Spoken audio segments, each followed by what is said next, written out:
অনেকে বলে নবীদের মধ্যে ইউসুফ আলাইহিস সালাম বেশি সুন্দর ছিল, কিন্তু আমার নবীর চেয়ে বেশি সুন্দর। বিশ্বনবী বলতেন আনা মালিহ ওয়া আখি ইউসুফ সাবিহ, আমি হচ্ছি মালিহ, মিলহুন মানে লবণ, লবণ থেকে লাবণ্যময়ী। আমার নবী ছিল লাবণ্যময় সুন্দর, আর ইউসুফ আলাইহিস সালাম ছিলেন সাবিহ, ধবধবে সাদা সুন্দর। দেখতে ভাল লাগে কোনটা? এদিকে লাবণ্যময় সুন্দর, এদিকে সাদা সুন্দর, ভাল লাগে কোনটা?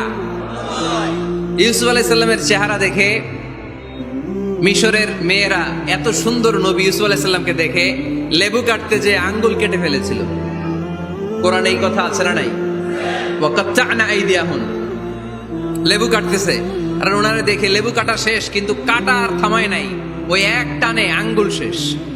এই কথা যখন আমাদের প্রিয় নবীর স্ত্রী আমাদের আম্মা জান আয়েশা রাদিয়াল্লাহু তাআলা আনহা শুনলেন, উনি বললেন, ও মিশরের নারীরা, তোমরা ইউসুফ নবীর চেহারা দেখে লেবু কাটতে যে আঙ্গুল কেটেছো, তোমরা যদি আমার স্বামী আমার নবী প্রিয় নবীর চেহারা দেখতা, তাহলে লেবু কাটতে যে আঙ্গুল নয়, কলিজাটা কেটে খান খান করে দিতাম। আমার নবীর সৌন্দর্যের সাথে কারো কোনো সৌন্দর্যের তুলনা হতে পারে? তবে তিনি মানুষ ছিলেন। কি ছিলেন? আকীদা ক্লিয়ার? কথা বুঝতে পেরেছেন? এজন্য কোরআন বলে, কুল ইন্নামা আনা বাশারুম মিসলুকুম ইউহা ইলাইয়া আন্নামা ইলাহুকুম ইলাহুম ওয়াহিদ। ও নবী, আপনি বলে দেন, নিশ্চয় আমি তোমাদের মতোই মানুষ, কিন্তু পার্থক্য হলো আমার কাছে ওহী আসে, তোমাদের কাছে আসে না। ঠিক কি না? এখানেই পার্থক্য। তিনি অদৃশ্যের খবর জানেন, গায়েবের কথা, অদৃশ্যের কথা যতটুকু জানানোর আল্লাহ তাআলা বিশ্বনবীকে জানিয়ে দিয়েছে। বিশ্বনবী এটা জানেন, আমরা কি জানি? তাহলে আমাদের মতো উনি কি সাধারণ মানুষ? অসাধারণ মানুষ। সবাই বলেন অসাধারণ মানুষ, ইউনিক, আনপ্যারালাল, অসাধারণ, যার কোনো তুলনা হয়? ওনার তুলনা উনি নিজেই। সাইয়্যিদু বুলদি আদম, আদম আলাইহিস সালামের যত সন্তান পৃথিবীতে এসেছে, বিশ্বনবী বলেন এই সবার মধ্যে আমি সেরা। সুবহানাল্লাহ কইতে পারলেন না? বিষ্ণু ঈসা ইসলাম বলেন, গোটা বিশ্বের মানুষকে আল্লাহ দুই ভাগ করলেন। কয় ভাগ? এক ভাগ জান্নাতি, এক ভাগ জাহান্নামী। আমারে জান্নাতীদের মধ্যে ফেললেন, জান্নাতীদেরকে বিভিন্ন দেশে ফেললেন, আমারে মক্কায় ফেললেন। মক্কাবাসীদেরকে অনেক বংশের মধ্যে ফেললেন, আমারে কুরাইশ বংশে ফেললেন। কুরাইশ বংশে অনেক খানদান আছে, আমারে হাশিমি খানদানে ফেললেন। হাশিমি খানদানে অনেক পরিবার আছে, আমারে শ্রেষ্ঠ পরিবারে ফেললেন। আনা খায়রুকুম নাফসা, আনা খায়রুকুম বাইতা, যে কোনো ক্রাইটেরিয়ায় হোক, মানদণ্ডে হোক, গোটা বিশ্বের মধ্যে আমি সেরা। চিল্লায় বলেন ঠিক কিনা? ওয়ালা ফখর। কিন্তু এজন্য আমি অহংকার করি? বিশ্বনবীর মনে কোনো অহংকার ছিল? তিনি মানুষ ছিলেন, অসাধারণ মানুষ। তিনি মানব, কিন্তু মহামানব। সুবহানাল্লাহ পড়ে। নবীরে চিনতেছেন? নবীরে চিনতে পারতেছেন? বুঝতে পারতেছেন? কষ্ট হচ্ছে না তো? জিমায় পড়লেন মনে হয়? কষ্ট হচ্ছে? কষ্ট হইলে বললেন। তাহলে প্রথম পরিচয় কি ছিল? মাশাআল্লাহ। এই যে এটা ক্লাস, তাফসীর মাহফিলের ক্লাস। আমার যে কত ভালো লাগে ছোট্ট ছোট্ট ছেলেরা যখন এসে বলে, হুজুর আমি আপনার ক্লাসের ছাত্র। আমি বললাম, আমি আবার কই পড়াই, তুমি ছাত্র? ওই যে ইউটিউবে ওয়াজ করেন, আমি ওই জায়গার ছাত্র। অনেক বোনেরা আমাদেরকে কাগজে লিখে পাঠায়, হুজুর আমি আপনার তাফসীর ক্লাসের একজন নিয়মিত ছাত্রী। এয়ারপোর্টে ওই দিন এক ফ্যামিলি দৌড়ে আসছে, বলে, হুজুর আমার পুরো ফ্যামিলিটাই আপনার ক্লাসের ছাত্র। আলহামদুলিল্লাহ, আমার জীবন ধন্য, আমার জীবন ধন্য যে আমার কথাগুলোকে লোকজন ক্লাসের মতো মনে করে। এইটাই করা দরকার। বুঝলেন কিনা জিজ্ঞেস করব, উত্তর করবেন।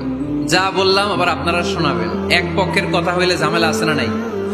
আমি শুধু বলেই গেলাম, আপনারা শুনলেন, জিমানি আসবে, ঘুম আসবে, শয়তানের গুতা আসবে, ঠিক কিনা? কিন্তু যদি জিজ্ঞেস করি, আওয়াজ করে যদি উত্তর দেন, শয়তানের ওয়াসওয়াসা ঢুকতে পারবে?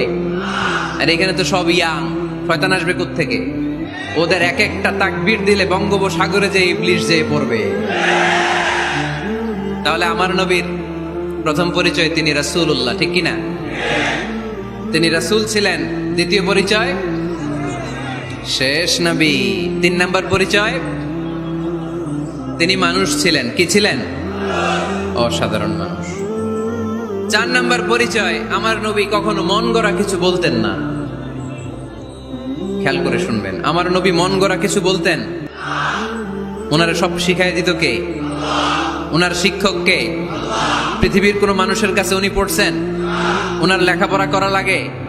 আরে লেখাপড়া করা লাগে তো আমাদের লেখা লাগে, আমাদের পড়া লাগে। নবীর লেখা লাগে না, নবীর পড়া লাগে না, কারণ নবী আমাদের মতো সাধারণ না, তিনি অসাধারণ মানুষ। চিল্লায় বলো ঠিক কিনা? কোন শিক্ষকের কাছে উনি যান নাই, কোন উস্তাদের পদপ্রান্তে যে বসেন নাই উস্তাদ বলে, কারণ ওনার উস্তাদ একজন। চিল্লায় বলেন তিনি কে? তিনি মন গড়া কিছু বলেন না। He was guided by revelation, by wahi. তিনি ওহী দ্বারা পথ প্রদর্শিত হয়ে কথা বলেন। না জানলে চুপ থাকেন। আমাদের একটা বদ অভ্যাস, না জানলেও আমরা বলি, আছে না নাই? আমি জানি না, এইটা বলতে এত লজ্জা লাগে আমাদের, এত লজ্জা লাগে, এত লজ্জা লাগে। এখন থেকে এইটা প্র্যাকটিস করবেন, বলবেন যে আমি জানি না। আসলেই তো আমি জানি না। আমি কি জানি? জানে তো একজন, তিনি কে? আমি জানি, আমার যে বড় কেউ নাই, এটা বললেই খবর আছে। এরকম বলে শয়তান। এরকম বলে কে? মুসা আলাইহিস সালাম ওয়াজ করতেছিলেন উম্মতের মাঝখানে। এক উম্মত দাঁড়ায় বলে, ইয়া নবী আল্লাহ, মান আ'লামু ফিল আরদ। হে নবী মুসা, একটা প্রশ্ন। কি প্রশ্ন? আপনি বলেন তো বর্তমান পৃথিবীতে সবচেয়ে বড় জ্ঞানী কে? এই স্টপ। আপনি বলেন তো সবচেয়ে বড় জ্ঞানী কে? মুসা আলাইহিস সালাম বলে আমি। মুসা আলাইহিস সালাম কি বললেন? আসলে ভুল বলেন নাই, কারণ যাকে আল্লাহ কোন এলাকার জন্য নবী বানিয়ে পাঠান, তাকে তো ওই এলাকার সবচেয়ে বেশি জ্ঞান দিয়েই পাঠান, ঠিক কিনা?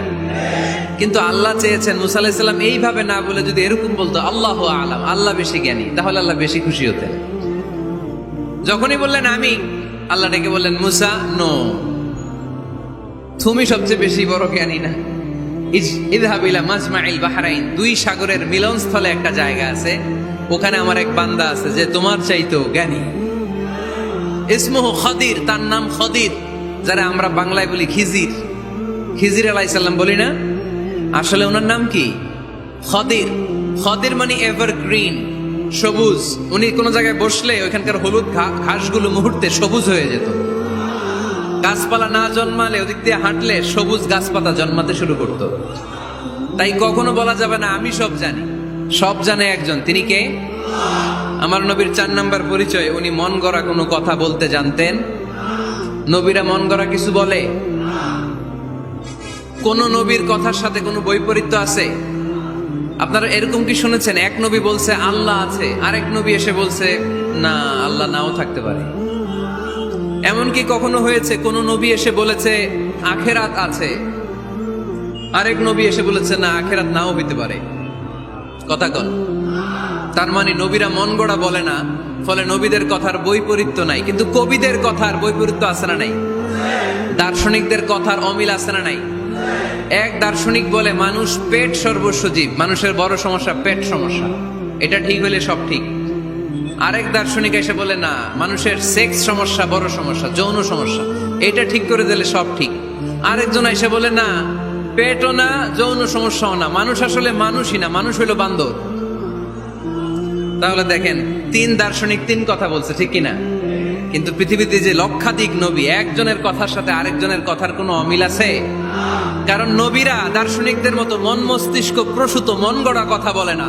তাদের কাছে কথাগুলো আসে একটা হেডকোয়ার্টার থেকে। হেডকোয়ার্টারটা কার? এজন্য আল্লাহ বলেন, ওয়ামা ইয়ানতিকু আনিল হাওয়া ইন হুয়া ইল্লা ওয়াহিয়ুন ইউহা। আমার নবী মন গড়া কিচ্ছু বলেন না, আমার কাছ থেকে ওহী পেয়ে তারপরে তিনি মুখ খোলেন। সুবহানাল্লাহ পড়েন আওয়াজ করে।